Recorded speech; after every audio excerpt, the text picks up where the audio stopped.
ang nag-iisang die-hard fan ni Chris Chuper. Nicole Hiala! Mula sa Mahiwagang Burnay, ang kwento.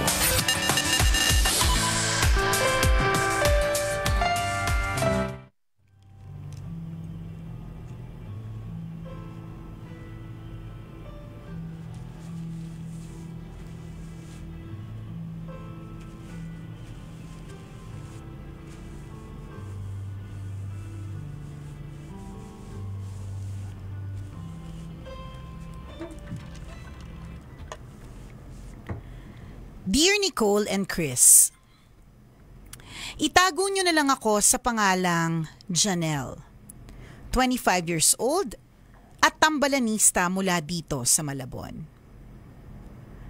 Sumulat ako kasi masamang-masama ang loob ko sa asawa ko. At the same time, naguguluhan ako kung tama nga ba na sumama ang loob ko sa kanya. Naguguluhan din ba kayo, tambalan?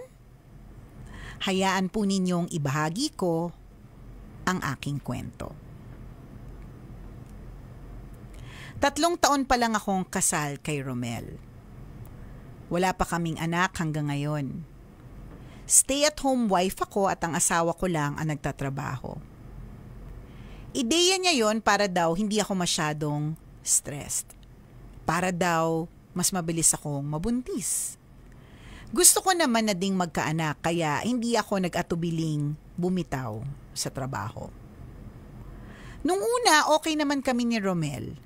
Masaya kami, inaasikaso ko siya kapag weekdays, ipinagluluto, ipinaglalaba, pinamamalan siya. Ako ang bahala sa mga gawaing bahay. Kapag weekends, nagsisimba kami. Kapag sweldo, lumalabas. Hanggang unti-unting nagbago ang routine namin. Ginagabi na siyang umuwi. Umaalis na kahit weekend nang hindi ako kasama. Hanggang may nakapagsabi sa akin na may karelasyon daw siya sa opisina. Dalaga, sariwa, at maganda. Hindi naman ako nahirapang paaminin si Romel. Pinapili ko siya. Ako o ang babae niya? Pinili niya ako. Humagulgol siya at habang nakaluhod, ulit-ulit na humingi ng tawad. Pinatawad ko naman. Last week, nagpaalam siya sa akin na magnininong sa binyag ng anak ng kaopisina niya. Pumayag ako sa kondisyong isasama niya ako. Isinama naman ako. Laking gulat ko nang malaman ko na yung nanay ng batang binibinyagan, yun yung babae niya dati. Walang tatay yung bata. Single mom daw siya. Walang ginawa yung mga kaopisina ng asawa ko kung hindi tuksuhin siya. Nung hinahanap nga ng pari yung tatay, si Romel yung itinuturo. Napikon ako sobra kaya hindi na kami tumuloy ng reception. Nainis yung asawa ko kasi biruan lang naman daw yun. At sana daw sinakyan ko na lang. Tambalan, mali ba yung naging reaksyon ko? Wala ba akong karapatang magtampo? Ang totoo niyan, kapag naalala ko yung mukha ng bata, parang kamukha ng asawa ko nung baby pa siya. Tambalan, ano pong gagawin ko? Salamat po sa inyong payo. Ang inyong tambalanista, Janelle.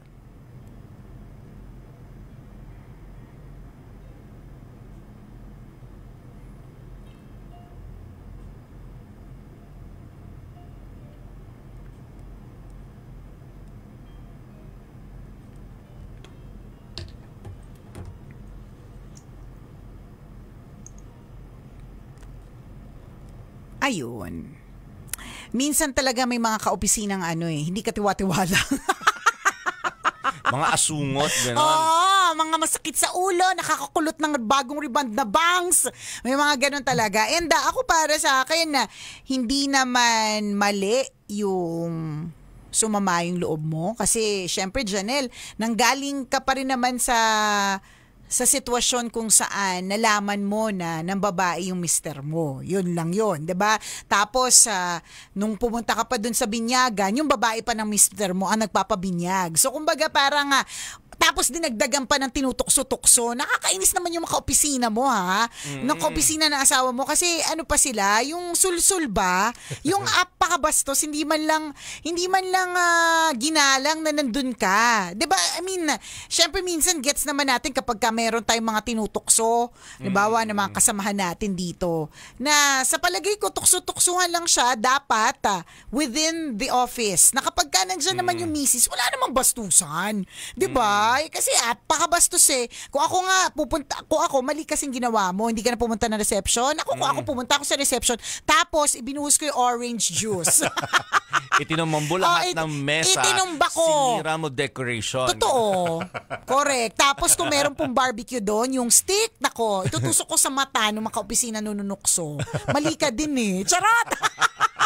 Hindi, kumbaga, kung ako para sa akin, valid yung nararamdaman mo, valid yung pagtatampo mo, valid yung feeling mo na parang kamukha na nga siya nung bata, 'di ba? Wala naman talaga tayong ebidensya unless magpa-DNA test 'di ba? So, yung mga nakita mo mukhang kamukha, di syempre kasi kapag ganyan na may nagse-speculate ka na, parang feeling mo ganun tama nga, 'di ba? So, yun, valid yung nararamdaman mo. Yung valid yung pagtatampo mo. Kung yun lang naman ang tanong mo, valid. Oo. Yan lahat ng nararamdaman mo, ramdam namin ikaw. Correct. Ang question dito is paano mo i-resolve? I think more of yun eh. Kasi Totoo kung yun. ang tanong mo lang talaga sa amin kung valid o or hindi, valid. Oo. Valid talaga yan. Lahat naman ng emotion are valid emotions. Ang hindi lang nababago yan depende sa behavior na. 'Di ba? All emotions are valid but not behavior are all acceptable. So, katulad yung behavior o pag-uugali ng mga kaopisina mo, hindi acceptable yun. Tulad niyan. Mali doon yung mga kaopisina. Yes. Though, that's one thing that you cannot control. Kasi umattend ka dun eh. Pumunta ka eh. May posibilidad talaga may epal sa world. Correct ka. Sa pagkakataong yun, hindi sila mag-a-adjust sa'yo at hindi mo yan kayang kontrolin na, huy, nandito ako, mag-adjust kayo sa akin. Hindi mo pwedeng sabihin na ganun eh. Sa bagay, hindi naman kasi lahat talaga mabubuti ang kalooban. At hindi mo mababago yun. Kung ganun sila, halimbawa, ganun talaga yung culture nila na pag nagkita-kita sila, may ganung tuksuan, hindi sila mag-a-adjust sa'yo. So, dahil nasaksihan mo yung ganitong klase ng pangyayari, di ba, na parang grabe naman yung mga office mates mo. Ngayon, para makampante ka, ang solusyon ay manggagaling lahat sa asawa mo. Bigyan ka niya ng reassurance. Correct. 'Di ba? Bigyan ka na niya ng magandang pananalita. Dapat totoo magandang pananalita meaning na huwag ka na magtampo. Ganun lang talaga yung mga kaopisina mo at wala lang talaga lahat. Ngayon, para makampante ka, sige, anong gusto mong gawin ko para magkaroon ka na ng peace of mind? Yung mga ganun pakikipag-usap, nasa kanya ang solusyon. Correct ka. Kapag ka ganun, huwag ka na mag-atubili. Sabi mo, add to cart. Shopping spree. Ito na. Pwede ka na mag-take advantage doon. This is your time to shine. Magpa-party tayo, good for 500 people. Nagtanong na siya ano bang gusto mong gawin ko? Para hindi ka na magtampo at hindi ka na mabagabag dyan. At para mapatunayan na yung mga kaopisina ko, sadyang mga ganun lang talaga sila, mga goons. Totoo. Diba? Meron talagang mga ganyan na kahit sabihan mo hindi sumusunod or kahit na sinabi mo nandito yung misis ko, parang mas lalong sutil. May mga ganyan talagang klaseng mga tao. Nakakainis man sila pero nabubuhay sila sa mundong ito. Talaga. Meron silang ganun. At mga masasamang damo yan na matagal mamatay. Yes. At hindi mo makokontrol yung mga ganun tao kasi nga yun rampant sila, laganap sila kahit saan ka pumunta nandyan. Pero yun yung dapat mong intindihin, hindi sila mag-a-adjust sa'yo. Kung na-offend ka sa behavior nila, ang magiging argument nila doon, imbitado ka ba? Sumama ka lang naman. Ay, nakakaloka. Diba? So, totoo yun. Hindi ka naman imbitahan Pumayag, ano ba yung kondisyon? Papayag akong umattend ka dyan kung sasama ako. Diba? You are not personally invited. Tapos na-offend ka sa pangyayari. Nakaka-offend naman kung tutuusin. Totoo naman din. Diba? Ang gusto naming maintindihan mo, 'di ba? Hindi mo na kayang kontrolin 'yon. Diba? Ganun na sila, nandyan sila. So next time pag may ganung ka klase ng, wag mo nang hahayaan na masaksihan ulit 'yon. Kasi kung ganyan ang effect sa iyo, 'di ba? A-attend ka pa ba? Oo. Mag-aaway lang lagi kayo ng asawa mo. Totoo. Ang solusyon dito, kunin mo sa asawa mo. Kausapin mo siyang mabuti and tell him how you feel. Alam mo na offend ako sa galawan ng mga ng mga office mates mo. And ang magiging role naman dito ni hubby, yun nga, reassurance. Nasa kanyang mabubulaklak na pananalita kung paano ka makakampante at ma-achieve ang peace of mind. Pero ang wish ko lang hindi lang mabulaklak na pananalita. Sana totoo. Kung kailangang humantong na ipa-DNA test yung bata para magkaroon ka ng kapanatagan ng loob, edi gawin ninyo. Yeah. 'Di ba? As importante matanggal yung pag-overthink mo na, grabe, no? Parang kamukha nga ng every bata time na nagbubuhos, nag-shower ka, nakikita mo yung picture ng bata o yung imahe ng bata, tapos lagi mong ina-associate sa pambababae ng asawa mo noon. Di ba mga ganon? So, you need reassurance from your hubby. Yeah. Dapat sabihin niya na wala lang yun. Wala lang talaga lahat. Kung nagkaroon ako ng kasalanan noon, wala na yun ngayon. Ikaw lang talaga, wala nang iba. Mga ganon. Sana talaga maging at kung ikaw kabisyong mister, yan. Kung binigyan ka ng pangalawang pagkakataon ng misis mo, 'di ba, para pinatawad ka niya ulit, binigyan ka ng chance to redeem yourself, wag mo namang sasayangin. Yes. 'Di ba? Gawin mo yung nararapat para talagang makampante siya at talagang hindi ka nagagawa ng ikasasama ng loob niya. Totoo 'yon. Kasi punot dulo naman dito kung bakit ka nagkaganyan yung asawa mo. Siya yung cause, nasa kanya din ang solusyon. Siya yung magbigay ng tamang pagpapakalma sa'yo, 'di ba? Ano ba yung mga pwedeng magpakalma sa'yo? Pero sana wag naman yung mga dahilan mo, mga ganito. Alam mo, ang sama ng loob ko sa mga kaopisina mo eh. Okay lang ba lasunin mo sila ng lunch? Wag ganon. Kasi at this point, ikaw yung victim, 'di ba? Wag mo hayaang ikaw naman yung maging masama ang ugali.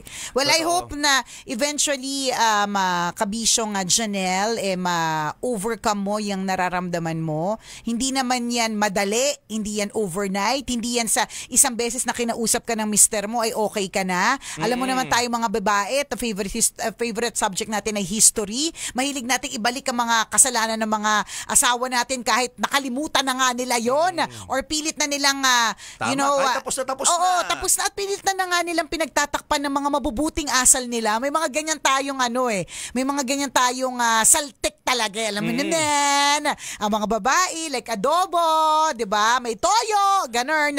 So, we hope that in time maging okay ka na, makalimutan mo na din talaga 'yan or ma-reassure ka ng tama ng mister mo para talagang matakpan na yung mga naging kasalanan niya in the past. Tama. Maganda 'yun ma-reassure ka ng tama kasi pwedeng ma-reassure ka of fake words. Oo, correct of fake words. Totoo, madali lang naman kasing magsabi, 'di ba? Parang natatandaan mo ba, partner, nung araw, 'di ba? Nung hindi pa uso yung SOCMED at tayo ang uso pa lang sa atin ng mga panahon natin ay ASL, 'di ba? Kapag nakikipag-chat tayo noon, apakadali namang sabihin. Ako ilang beses ko sinabing Australiano ako eh.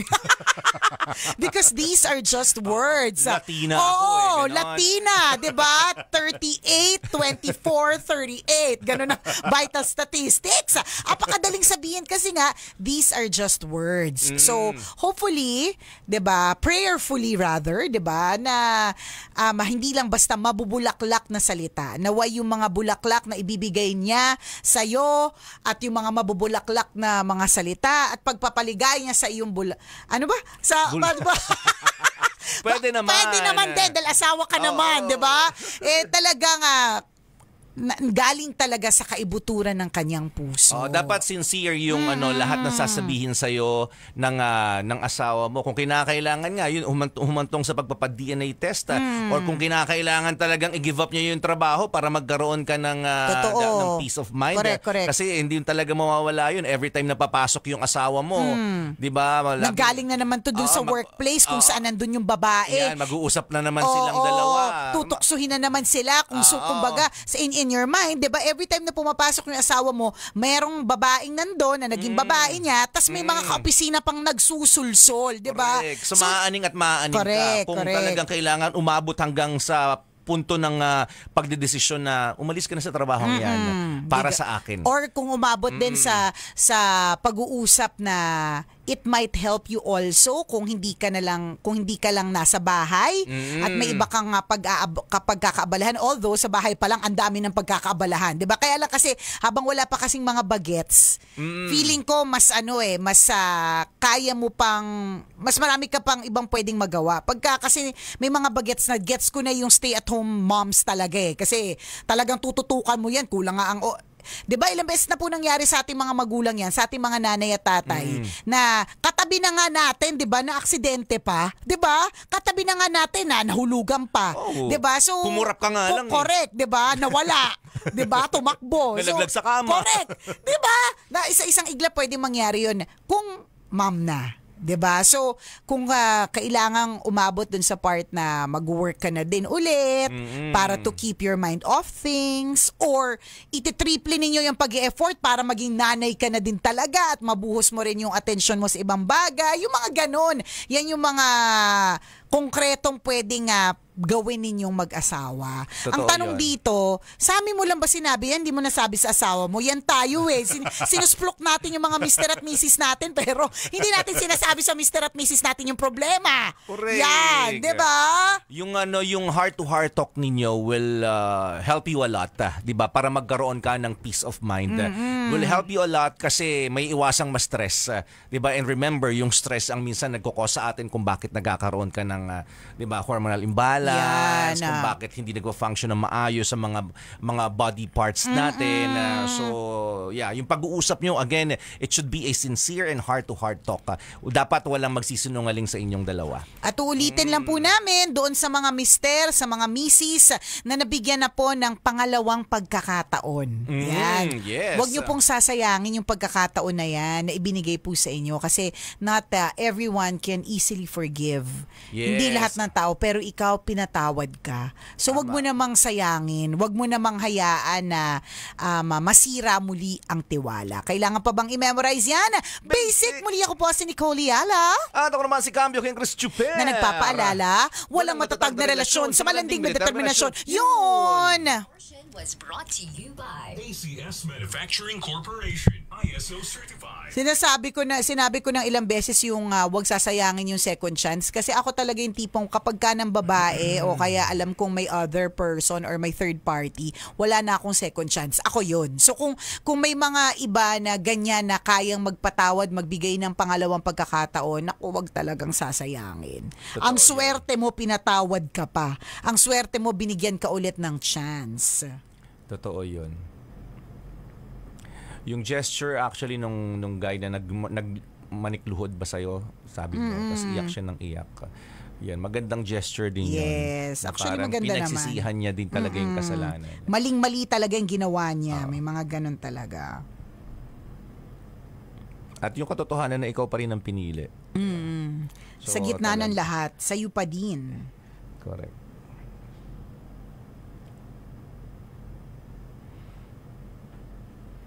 Hindi talaga may iwasan na mag-overthink eh. Kasi yun nga eh. Alam mo sa sarili mo, nasaksihan ng mga mata mo na every time na papasok yung asawa mo sa opisina ay napapaligiran siya ng mga taong hindi ka nais-nais. Base sa iyong nakita. Naging experience. Parang grabe naman tong nabastusan ka, di ba?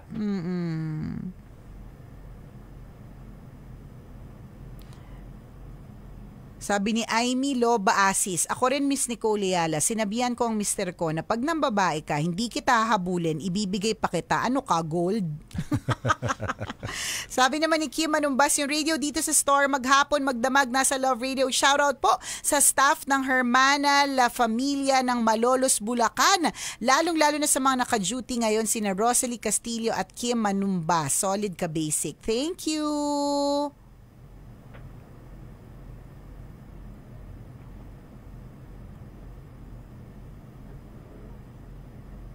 Pag kinutuban ka, misis, nako, totoo yan.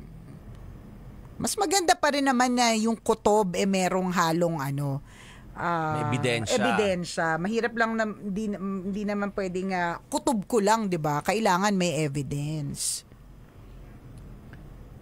Watching from Taiwan si Rich Chad. Yan. Hi kay KJP, House of Luxury. Shout out mo daw, partner. Mahal na mahal. Shout out KJP House of Luxury. Mahal kita mula sa kaibuturan ng puso ko, fan since elementary. Thank you. Salamat.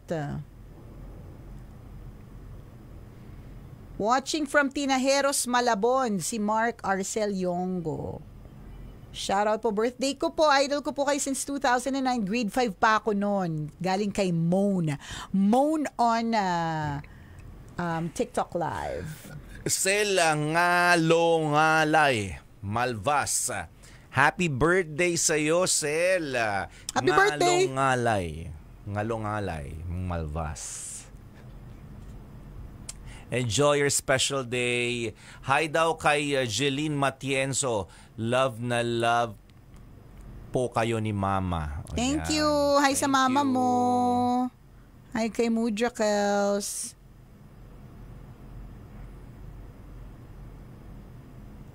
Pabati po sa pamangkin ko ng happy graduation, Nathaniel Bayaler from Tita Che ng Bataan. I am what I am 29. Happy birthday sa iyo.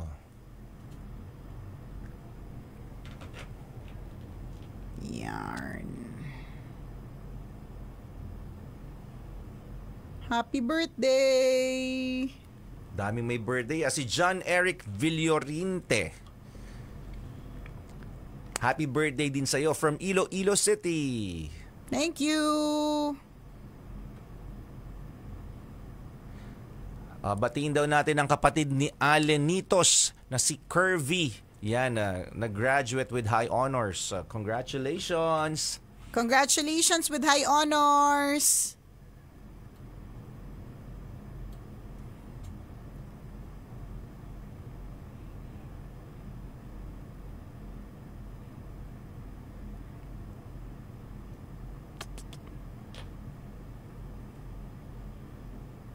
Yan.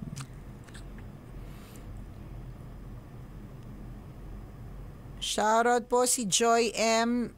from Joy M. Salon from Carigara, Leyte.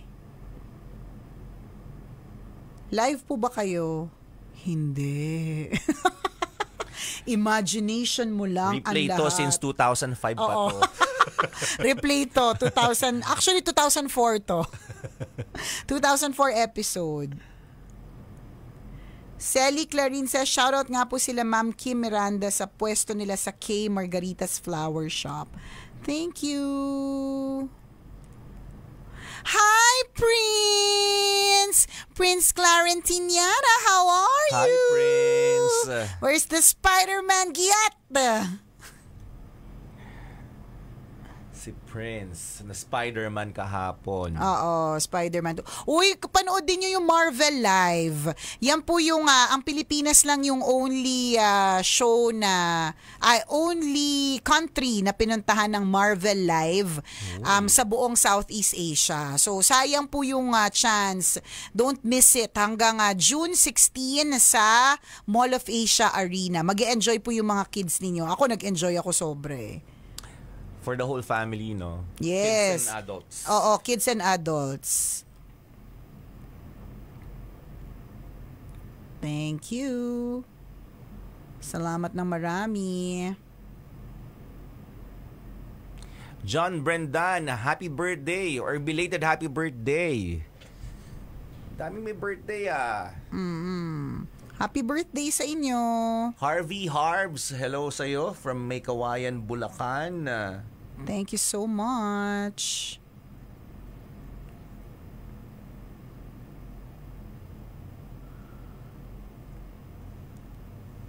Sabi ni Enya Ilenig, best niyan mag-resign na lang siya. Kasi kung ako asawa niyan, wala na akong peace of mind. Totoo. Kailangan umabot doon sa pag-resign niya sa trabaho in order for you to have peace of mind. Kasi importante talaga yung peace of mind. Yes, wala nang tatalo sa peace of mind. Shoutout from Capiz. Lupad Capiz. Kay Joe Venus. South Korea, si Kevin Adj. Si I Am What I Am, nabati na natin, no? Paano po pag may pumasok na kanin sa cellphone case niyo, Ma'am Nicole? Anong gagawin? Hindi ko na-gets. Kakainin niya yung kanin. Oo, didilaan ko. Kukunin ko siya gamit dila. Shout out daw sa Team Bardi or Barday Girls and Team Tambaloslos. Tambaloslos. Kapag po ba pinitik ilong ni Christopher, aalma kaya siya? Parang nonchalant talaga siya. Sabi ni Brent. Depende. Depende sa gagamiting pangpitik. Kung dali-daliri lang, carry. 'Di ba? Pero kapag ka, iba yung ginamit na mas masakit. Yeah. Depende. Kung may tigyawan, ngayon, masakit hindi yan. pwede. Ngayon. Hindi carrying maging nonchalant kapag ka ganyan. Hanggang kailan mo bibigyan ng chance ang lalaking nagloko na? Kung ako sasagot, hindi. I do not give second chances pag alam ko nagloko na. Kasi hindi ako matatahimik eh. Lamat na siya. May trust issue ka na sa kanya. Yes. Sabi naman ni Rafi Kataba, baka kutob mo lang yan. Kasi posibleng kutob mo lang din. Diba? Kasi nga may history. So, kawawa naman yung bata, pinag-iinitan mo siya. Pero malay mo. Wala naman pala talaga. Wala naman pala talaga. Baka pawak talaga si ate girl.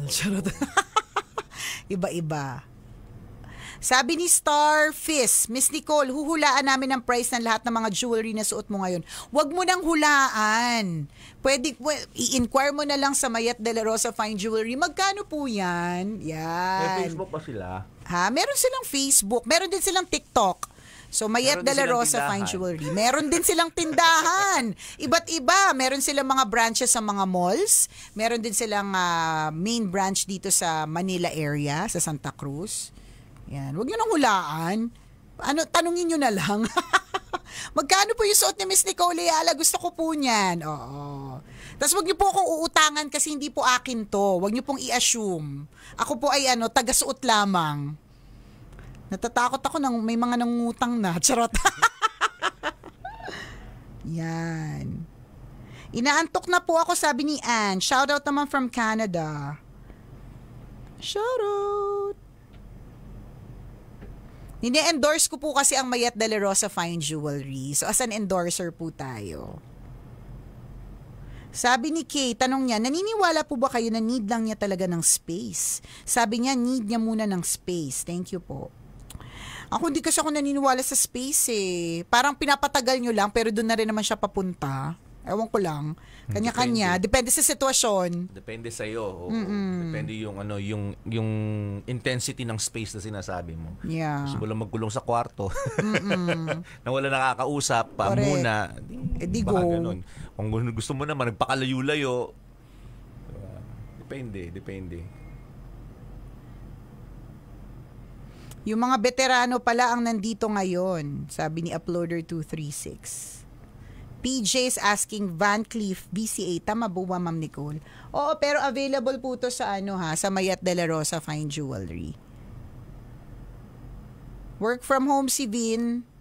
Tanggal lang antok, watching you guys. Pag-greet po! Happy birthday kay Allen Abuan. Nag-greet na ba natin to? Hindi pa. Ayan. Si Mike Medina. Hello sa'yo, Mike.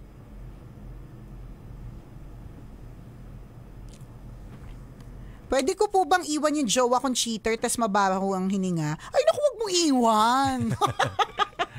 Kailangan pa bang i-memorize yan? Asset niya yun, Asset niya yun. Cheater na, mabaho pa ang hininga. Wag mong iwan. Ano yan magandang combination. Sayang naman. Swerte mo, di ba? Mahilig ka pa rin ba sa Hello Kitty, Miss Nicole, hanggang ngayon? Hindi na sobra-sobra. Kung meron man akong mga Hello Kitty pieces, mga iilan na lang na mga kakaiba. Ganon. Hindi na yung lahat ng gamit Hello Kitty, mga ganon. Hindi na ganon. Kasi yung anak ko ay hindi hilig si Hello Kitty. Hi kay Dabi. Yan, nanonood sa atin while working. Thank you. Sabi ni Princess, Mom, don't mind the poop word sent by Pata. Pata sent it. Kasi nandyan yung nakatutok sila ngayon sa TikTok live eh. Alam ko nandyan kasi gamit nila yung account ng asawa ko tapos may nagsulat ng Bleepy. Si Prince yan eh. Alam niya yung spelling ng Bleepy. Yan. Shoutout naman sa kaburgerang phone case mo, Miss Nicole. Alam niyo po ba na ito ay, magkano ba bili ko dito sa Divisoria? Mura lang. Hindi ko nga sure kung 200 o less than 200 pesos. Ang jowang nagmumura ang kuko sa karumihan, stay po ba? Mag-stay ka! Swerte mo nga, may Sipin mo lupa yun, may lupa siya sa kuko. Congrats sa'yo. Mag-stay ka pa in a relationship. Ganun. Shoutout po from Katarman, Samar. Sabi ni Mr. Vin. Ngayon ko lang nakita si Christopher, gwapo pala. Huli ka naman sa balita. Oo nga. 20 years na kami dito, ngayon mo lang nalaman. Sabi ni Ellen Joy, mga konsentidor, alam na may asawa yung tao, walang respeto yung mga kawork ng diba? asawa mo, Nakakabwisit. Valid yung nararamdaman ni Sender. Ako, buwisit talaga ako sa mga opisina. Parang gets ko kung halimbawa mga ganun sila, pero wala ba kayong good manners para man Totoo lang yun. pigilan man lang yung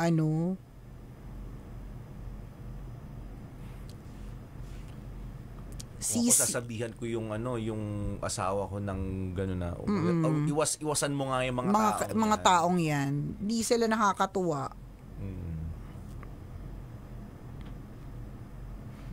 Magtrabaho ka para mabuhay ka, mag-toothbrush ka para mabuhay ang iba. First time ko narinig sa inyo.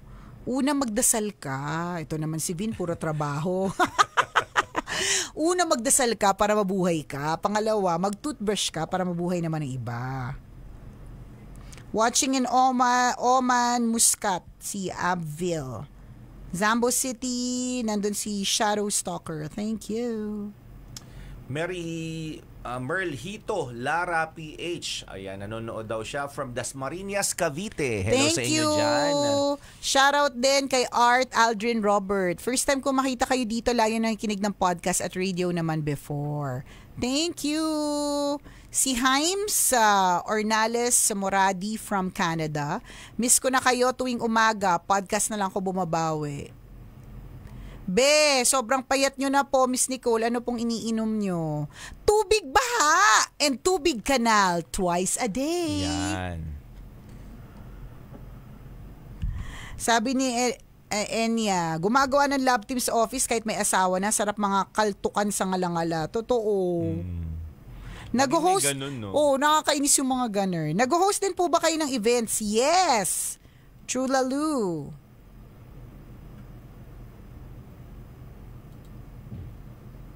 Sana makita ko sa personal si Ate Nicole. Sa panaginip ko lang kasi siya nakakita. Sana naman hindi bangungot yung panaginip mo. Yan. Ang tagal ko nawala sa pagsubaybay sa radyo. Musta love life? Siya pa rin ba? Nino namin? Oo. Yung pa rin naman, guys. Okay.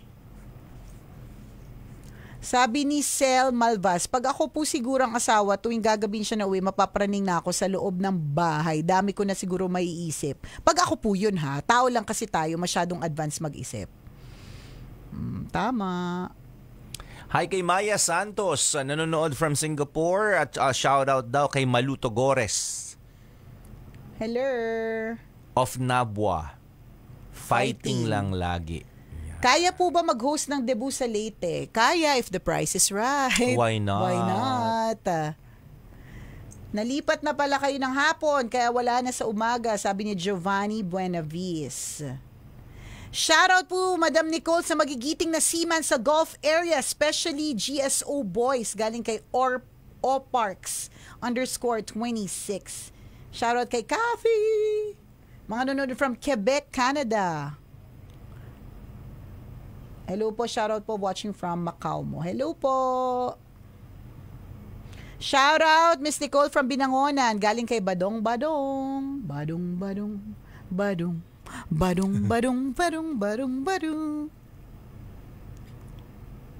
Cristabel Alcazar M, shout out from Batanes. O shoutout daw sa mga taga-Lupang Pangarap, sabi ni RG Alejandro Grav. Iba yung mga pangalan talaga sa TikTok, no? May nabasa akong bulbul yung yung account name niya. Oo nga eh. Ito, isa, Silang C. Pa-shoutout daw sa mga taga Sydney, Australia. Yung isa nga, user underscore, tas ang daming numbers. Paano namin yung shoutout yun?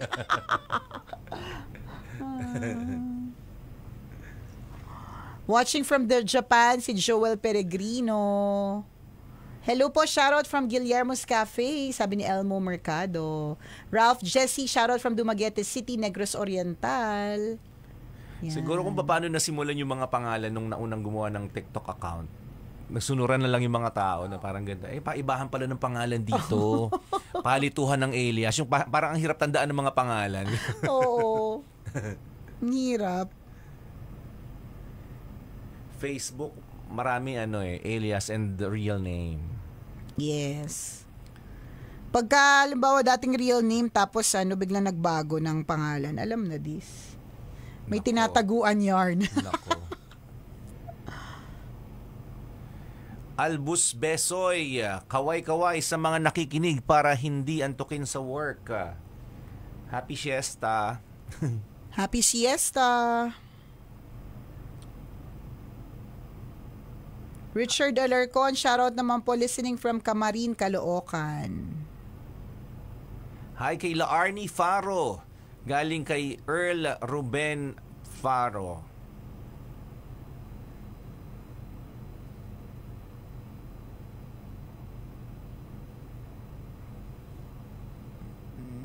Okay. Elmo Mercado, nanonood daw siya o nakikinig na daw siya sa Tambalan since 2000. Thank you.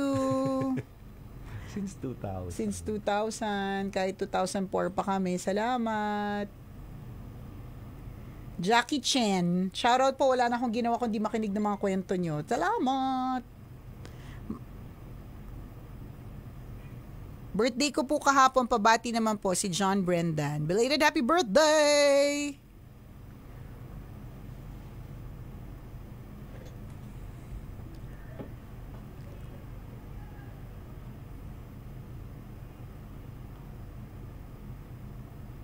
Okay, Docs, 2:00 na po. Tigil na natin tong daldala na to. Thank you! Thank you! Sama-sama tayo ulit tomorrow. Friday na! Yahoo! Bye-bye! Ingat po kayo! Naghihikab. Huli naghihikab. Babush!